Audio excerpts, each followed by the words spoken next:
ಯಾರಾದರೂ ನಮಗೆ ದುಡ್ಡು ಹಾಕಿ ನಾವು ಅವರು ಇವರು ದುರ್ಗಾಸ ಕಡೆ ಒಂದು ಚೀಟಿ ಕೊಡೋದಾಗಲಿ, ಈ ಗೂಗಲ್ ಪೇ ಫೋನ್ಪೇ ಮಾಡೋದಾಗಲಿ, ರಸ್ತೆ ನಿರ್ಮಾಣದಾಗಲಿ, ಸ್ಟ್ರೈಕ್ ಮಾಡೋದಾಗಲಿ, ಎಲ್ಲೂ ಯಾವುದೇ ಟೋಲಾಗಲಿ ಯಾವುದೇ ಡಿಪಾರ್ಟ್ಮೆಂಟಾಗಲಿ ₹1 ಹಣನ ₹1 ದಾನ ಯಾರಿಗೆ ಕೊಡ್ಕೊಡೋದು. ನೀವು ನೆನಪಿರಲಿ, ದುರ್ಗಾಶಾಲ ಅನ್ನೋದು ನಮ್ದರ ಪಾಲಿ ಅಕ್ಷಯ ಪಾತ್ರ ಅಂತ ಹೆಣ್ಮಕ್ಳು ಸಾಕಷ್ಟು ಜನ ಮಕ್ಕಳಾಗ್ತಾರೆ. ನೀವೇನು ಮಾಡ್ತೀರಾ ಅಂದರೆ ಸಾಧ್ಯವಾದ ನಿಮ್ಮ ತೋರ್ ಮನೆ ಹೆಣ್ಮಕ್ಳೇ, ನಿಮಗೆ ಸಾಧ್ಯವಾದರೆ ಅಕ್ಕಿ ತಂದು ಕೊಡಿ, ಬೆಲ್ಲ ತಂದು ಕೊಡಿ, ಇಲ್ಲಾಂದ್ರೆ ದೇವ್ರ ಸಾರಿ ಥರ ಬಂದು ಮಾಮೂಲಿ ಸಾರಿ ನೀವು ಬಡಬಗ್ರಿ ಕೊಟ್ಬಿಡೋದು ಆಗುತ್ತಾ. ಇಲ್ಲಾಂದರೆ ಗಂಡ್ಮಕ್ಳು ಏನು ಮಾಡೋಕ್ಕಲ್ಲ, ನಿಮ್ಗೆ ತೋರ್ ಮನೆ ಇಲ್ಲ ಅಪ್ಪ ಆಮೇಲೆ ನೀವು ಬಂದು ನೀವು ಕೆಲಸ ಮಾಡಿ ನಾವು ಮಾಡ್ತೀವಿ, ನಿಮಗೂ ನಮ್ಮ ಕೈಲ ಸಹಾಯ ಮಾಡ್ತೀವಿ, ನಿಮ್ಮದು ಮನೆ ಒಂದು ದಿವಸ ಬಂದು ಮಾಡಿ ಕೆಲಸ ಮಾಡೋಗಿ ಅಂಥದ್ದು ನೆನಪಿರಲಿ. ರಸ್ತೆಯಲ್ಲಿ ₹1 ಹಣ ಯಾರಿಗಾರ ಕೊಟ್ಟರೆ ನಾವು ಜವಾಬ್ದಾರಲ್ಲ, ಕೊಡ್ಕೊಡ್ದು. ನೆನಪಿರಲಿ, ನಾನೊಂದು ಟೋಲಗೂ ಫ್ರೀ ಹೋಗಲ್ಲ, ನಿಮ್ಗೆ ಗೊತ್ತಿರುತ್ತೆ. ದಯವಿಟ್ಟು ನಮ್ಮ ಅಹಂಕಾರನ ದುರ್ಗಾಸಾರ ಸೆಕೆಂಡ್ ನಾವು ಮಾಡೋದು ಬೇಡ ಅಂತ, ನಮ್ಮ ಗರ್ವನ ತೋರಿಸೋದು ಬೇಡ ಅಂತ.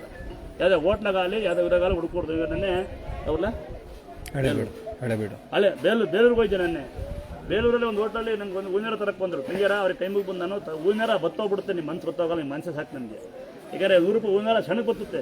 ಏನೇನು ಮಾಡ್ತೀರಾ, ಒಂದು ರಿಕ್ವೆಸ್ಟ್ ಮಾಡ್ತೀನಿ ನಿಮಗೆ, ನಿಮ್ಮ ಮಕ್ಕಳು ಬರಡೇ ದಿವಸ, ನಿಮ್ಮ ಬರಡೇ ದಿವಸ, ನಿಮ್ಮ ಹುಟ್ಟುಹಬ್ಬದ ದಿವಸ, ನಿಮ್ಮ ವೆಡ್ಡಿಂಗ್ ಆ್ಯನಿವರ್ಸರಿ, ದಯವಿಟ್ಟು ನಿಮ್ಮ ಊರಲ್ಲಿ ತುಂಬ ಬಡರಿರ್ತಾರೆ, ಅವ್ರಿಗೆ ಅಲ್ಲಿ ಸೀಟ್ ಕೊಡಿಸಿ.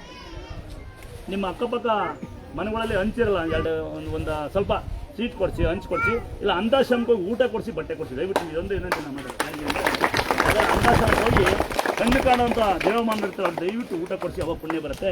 ಒಳಗಡೆ ₹1,000 ಊಟ ಮಾಡಿಬಿಟ್ಟು ಬಿಸಾಕಿ ಬರಬೇಡಿ. ಆಚೆ ಕಡೆ ಯಾರೋ ಕೈಯಿದ್ದ ಕಾಲು ಸುಮ್ಮನೆ ಕೊಡ್ದಾರ್ಗಲ್ಲ, ಕೈಯಿದ್ದ ಕಾಲವ್ರಿಗೆ ₹10 ಕೊಟ್ಟು ಬನ್ನಿ ಕೈಗೆ, ನಾನು ತಿನ್ಕೊಂತ ಖುಷಿ. ಇದೇ ನಾವು ಮಾಡ್ತಕ್ಕಂಥ ಸೇವೆ. ನೀವು ನೋಡಿದ್ರೆ ಅಂದಾದ್ರೆ ನನಗೆ ಸರ್ವಶ್ರೇಷ್ಠವಾದ ದಾನ ಒಂದಿದೆ. ಒಂದು ತಾಯಿ ತಂದೆ ಋಣ ತೀರ್ಸೋಕ್ಕಾಗಲ್ಲ, 2 ಅನ್ನದ ಋಣ. ಅದಕ್ಕೆ ವ್ಯರ್ಥ ಮಾಡಬೇಡಿ. ನಿಮ್ಮ ತಾಯಿ ತಂದೆ ಪ್ರೀತಿನ, ನನ್ನ ತಾಯಿ ತಂದೆನ ಅವ್ರು ಮಾಡಿದ ಆಸ್ತಿನ. 2ನೇದು ಕುಡಿಯೋ ನೀರು, ತಿನ್ನೋ ಅನ್ನ. 3ನೇದು ಒಂದಿದೆ ಇಂಪಾರ್ಟೆಂಟ್, ಮುಖ್ಯವಾದ. ಏನು ಗೊತ್ತಾ, ಹೇಗಾರ ಗೊತ್ತಾ ಏನು ಮುಖ್ಯವಾದ್ದು ಅಂತ ಎಲ್ಲಕ್ಕಿಂತ? ಸಮಯ ವ್ಯರ್ಥ ಮಾಡಬೇಡಿ. ಯಾವ ಸಾವು ಬರ್ತಾ ಗೊತ್ತಿಲ್ಲ ಅದಾ. ಈಗ ಅಷ್ಟು ಲಾಸ್ಟ್ ಪ್ರಸಾದ ಕೊಡ್ತೀನಿ, ನೆನಪಿರಲಿ. ದಯವಿಟ್ಟು ಪ್ರಸಾದ ತೊಗೊಂಡವರು ಅಕ್ಕಪಕ್ಕ ಅಲ್ಲಿ ಈ ಕಡೆಗೆ ಎಸಿಬೇಡಿ, ಜಗಳ ಆಡ್ತಾರೆ. ನಮ್ಮ ಈ ಮಾಹಿತೊಪ್ಪು ನಂದಲ್ಲ, ಯಾರೋ ಪುಣ್ಯಾತ್ಮ ಬಿಟ್ಟಿದ್ದಾರೆ, ನಿಮ್ಗೆ ಗೊತ್ತಿರುತ್ತೆ. ಬರೀ ಜಸ್ಟ್ 38 ಗುಂಟೆ ಜಾಗ ನಮ್ದು. ಮ್ಯಾಲೆ ನಂದು ಅಲ್ಲ, ಮ್ಯಾಲಿದ್ದಾರೆ 3 ಜನ. 38 ಗುಂಟೆ. ನಾನು ಸ್ವಲ್ಪ ಹಾವುಗಳು, ಪ್ರಾಣಿಗಳು, ಪಕ್ಷಿಗಳು, ನಾಯಿಗಳು ಹಾಕಿ ನಾಯಿ ಕೂಗಾಡ್ತದೆ, ಅವೇ ನಾನಿದ್ದೀನಿ. ನೀವು ಇರಿ, ಚೆನ್ನಾಗಿರೋರು ಊಟ ಪ್ಲೇಟ್ ಅಲ್ಲಾಗಿ ಕೈ ತಗೊಳ್ಳಿ, ಇಲ್ಲ ಹಳ್ಳ ಕೈ ತಗೊಳ್ಳಿ. ಚೆನ್ನಾಗಿಲ್ಲ ಅಂತಕ್ಕಂಥವ್ರು ಕಡೆ ಯಾರೊಬ್ರು ಬಂದೇವ್ರು ಕಲ್ ಮೇಲೆ ಕುಣಿಸಿ ಅವ್ರ ಕಡೆ ಬರಬೇಕು. ಅವ್ರು ಬಂದೇರೆ ಗಿಂದೇರು ಲೇಟ್ ಆಗುತ್ತೆ, ನಾವೇನು ಜವಾಬ್ದಾರಲ್ಲ. ಗಂಡು ಕುಣಿಸಿ ಎಂಟಿ ಬಂದು ಕೇಳ್ಕೊಳ್ಳಿ, ಗಂಡು ಹುಷಾರಾಗಲಿ ಅಂತ. ಕ್ಲೈಂಕಿಸ್ ಹೊಡಿಬೇಡಿ. ಎಂಟಿ ಕುಣಿಸಿ ಗಂಡು ಅಡ್ಬೀಳಿ ಹುಷಾರು ಬರ್ತಾರೆ. ಎಂಟಿ ಕುಣಿಸಿ ನಗ್ತಾರೆಲ್ಲ, ನೀವು ಹೇಳ್ಬಿಟ್ರೆ. ಎಂಟಿ ಮನೆ ಬಂದರೆ ನನ್ನ ತಂಗಿ ಹಂಗೊಬ್ಳು, ನಮ್ಮ ಹಸ್ಬೆಂಡ್ ನೋಡಿ ಇಂತಲ್ಲ ಕುಣಿಸಮ್ಮ ಅಂದರೆ ಕಲ್ ಬಿಡಿಸ್ಕೊಂಡು ನಿಂತಲ್ಲ. ನಾವು ಕಲ್ ಬಿಡಿಸ್ಕೊಡ್ಬೇಕು ಎಂಟಿಗೆ. ಬೇಡ್ಕೊಳ್ಳಿ. ಮಕ್ಕಳು ಹುಷಾರು, ಅಪ್ಪ ಬರಲ್ಲ, ಈಗ ಅಜ್ಜಿ ಬರ್ತಾರೆ. ಆಮೇಲೆ ಒಂದದಾಗಿ ನಿಮಗೆ ನೆನಪಿರಲಿ, 9 ಸರಿ ಬರಬೇಕಾ, ಮರಿ ಕಡಿಬೇಕಾ, ಛತ್ರಿ ಕೊಡಬೇಕಾ, ಬೆಳ್ಳಿ ಕಣ್ಣು ಕೊಡ್ಬೇಕಾ, ನಾವು ಹುಚ್ಚಿಬಿಟ್ಬಿಡಿ. ಮರಿ ಕಡಿಬೇಕಾ, ನಾವು ಹುಚ್ಚಿಬಿಟ್ಬಿಡಿ. ಅಂದರೆ ಬಡಬಗ್ರು ಇರ್ತೀರಿ, ಕೂಲಿ ಮಾಡಿರ್ತೀರಿ, ಹೊಟ್ಟೆ ಕೆಲಸ ಮಾಡ್ತೀರಿ, ಗಂಡ ಹೆಂಡತಿ ಬಂದು ಮರಿ ಕಡೆ ಅವಶ್ಯಕತೆ ಇಲ್ಲ. ಸಾಧ್ಯವಾದ್ರೆ ನಿಮ್ಮ ಕೈ ₹1 ದುಡ್ಡು ಹಾಕ್ಬಿಟ್ಟು ಅಕ್ಕಿ ಕೊಡಿ. ಮಿಕ್ಕಿ ದುಡ್ಡು ನಿಮ್ಮ ಮನೆ ಬರ್ತನಕ್ಕೆ ಉಪಯೋಗಿಸ್ಕೊಳ್ಳಿ. 5,000 ಮಿಕ್ಕಿರಿ ಹೆಣ್ಮಕ್ಳು ಹೂ ಮಾರ್ಕೋಬೋದು, 10,000 ಮಿಕ್ಕಿರಿ ಗಂಡು ಮಕ್ಕಳು ಪಾನಿಪುರಿ ಗೋಲ್ಕ ಮಾರ್ಬೋದು. ಆಗುತ್ತೆ ಆಗಲ್ವಾ? ನಮ್ಮರೆಲ್ಲ ಆಸ್ತಿ ಮಾರ್ಕೊಂಡು ಎತ್ತಿ ಕೈ ಅಲ್ವಾ? ಹೊರಗಿನ ಬಂದೆಲ್ಲ ಮನೆ ಮಾಡ್ಕೊಂಡಾರೆ. ಅವ್ರ ಮನೆ ನಾವು ಬಾಡಿಗೆ ಇರೋದೀಗ. ಯಾರ ಮನೆಗೆ? ಯಾರು ತಮ್ಮಯ್ಯ? ನಾವು ಮಾರು ಬಾಡಿಗೆ ಇರ್ತಾರೆ.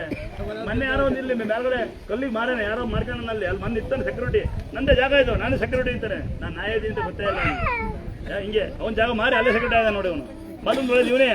ಅದಕ್ಕೆ ಏನು ಮಾಡ್ತೀರಿ, ಕಳ್ಕೊಳಕ್ಕೆ ಮುಂಚೆ ಯೋಚನೆ ಮಾಡಿ. ಅವು ಆಗ್ಬೋದಾ? ಆಗತ್ತ ಅಂದಾದ್ರೆ ಯಾರ್ಯಾರು ಒಳಗಡೆ ₹1 ದುಡ್ಡು ಹಾಕಿದಿರಿ, ಯಾರ್ಯಾರು ಕಾಣಿಕೆ ಡಬ್ಬ ದುಡ್ಡು ಹಾಕಿದಿರಿ, ಯಾರು ಅಕ್ಕಿದಂಗೆ ಬೆಲ್ಲದಂಗೆ ಕೊಟ್ಟಿರಿ, ನಮ್ಮ ದೇವಸ್ಥಾನ ಕಡೆಯಿಂದ ನಿಮ್ಗೆ ಒಂದ್ಸಲ ನನ್ನ ಕಡೆಯಿಂದ ದಯವಿಟ್ಟು. ಇನ್ನು ಇವತ್ತು ಅನ್ನದಾಸೋಹ ಯಾರು ಮಾಡ್ಯಾರ ಅನ್ನೋದಕ್ಕಿಂತ ಇದು ನಿಮ್ಮದೇ ಅನ್ನದಾಸೋಹ. ದಯವಿಟ್ಟು ಖಾಲಿ ಬೇಡಬೇಡಿ.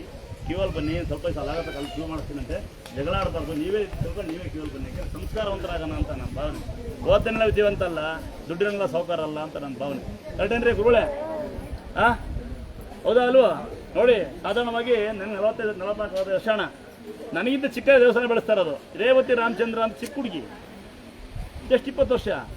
ಶಿವಣ್ಣ ಎಲ್ಲ ಸೇರ್ಕೊಂಡು ಒಂದು ಗ್ರೂಪರ್, ಒಂದು ಗ್ಯಾಂಗ್ ಸೇರ್ಕೊಂಡ್ತೀವಿ. ಎಲ್ಲ ಸೇರ್ಕೊಂಡು ಗ್ಯಾಂಗ್ ಸೇರ್ಕೊಂಡು 40 ಜನ ಸೇರಿ ನಾನು ಪ್ರಬಂಧ ಮಾಡ್ಕೊಂಡ್ರೆ ನಾನಲ್ಲ ಅಣ್ಣ. ಅವರೇ ಯೋಚನೆ ಮಾಡಿ ಇದನ್ನು ಬೆಳೆಸಬೇಕು, ಉಣ್ಬೇಕು ಅಂತ ಬರ್ತಂದ್ರೆ ಪುಣ್ಯಾಪುರ ಯಾರ್ಯಾರಿದ್ದಾರೆ. ಮಾತಾಡಲ್ಲ, ಮಾತು ಬರ್ತೀವಿ, ತೆರೆ ಹೊಡಿತಾನೆ ಬಂದು ಕಣ್ಣೇ ಬಂದ್ಬಿಡ್ತೀವಿ. ವೆಲ್ಡಿಂಗ್ ಮಾಡಿತಾರಲ್ಲ ಅವರೇ ಮಾಡ್ತಾರೆ ಕೆಲಸ, ನಾನಲ್ಲ. ಈ ಜಗತ್ತು ಯಾವತ್ತೂ ಒಂದು ಕ್ಷಣಿಕ ಅಂತ ನನ್ನ ಪ್ರಕಾರ. ಆಯ್ತಾ? ಈಗ ಅನ್ನ ಕೊಡ್ತೀನಿ, ದಯವಿಟ್ಟು ಕ್ಯೂವಲ್ಲಿ ಬನ್ನಿ. ಇಲ್ಲ ನಾನು ಮನೆ ಹೋಗ್ತೀನಿ, ನೀವು ಊಟ ಮಾಡ್ತೀನಿ, ನಾನು ಬರ್ತೀನಿ. ಈಗ ಸಿಟ್ಟು ಬಂದು ಬೈದ್ಬಿಡ್ತೀನಾ? ಬೈದಾಗ ನೋಡಿ ಶುರು ಮಾಡ್ಕೊಂಡಲ್ಲ, ಬೈದ್ಬಿಡ್ತೀನಾ?